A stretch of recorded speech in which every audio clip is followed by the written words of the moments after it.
এবার ডিভোর্সের খবর সামনে আসতেই গাঁটছড়ার খড়ি জানালো, আমি মা হতে চাই।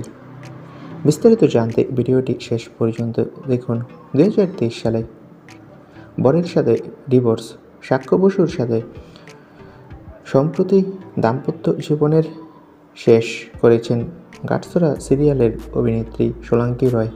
ছোট পর্দার এই অভিনেত্রী ব্যক্তিগত জীবন নিয়ে প্রায়ই চর্চায় উঠে আসে। মাঝে শোনা গিয়েছিল অভিনেতা সোহম মজুমদারের সঙ্গে সম্পর্কে রয়েছে, যদিও এই খবরকে গুজব বলেই জানিয়েছেন অভিনেত্রী।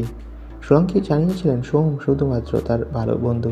এদিকে ইচ্ছে নদীর অনুরাগ ওরফে বিক্রম চট্টোপাধ্যায়ের সঙ্গে তার নাম জুড়ে দিয়েছেন অনেকেই। তবে সম্প্রতি একটা ইউটিউব সাক্ষাৎকারে অভিনেত্রী তার মনোবাসনা জানিয়েছেন। বলেছেন, আমি মা হতে চাই, 2টো সন্তান নেব, তবে সেটা দত্তক। একটা আমার ছেলে সন্তান নেওয়ার ইচ্ছা, আর একটা মেয়ে সন্তান।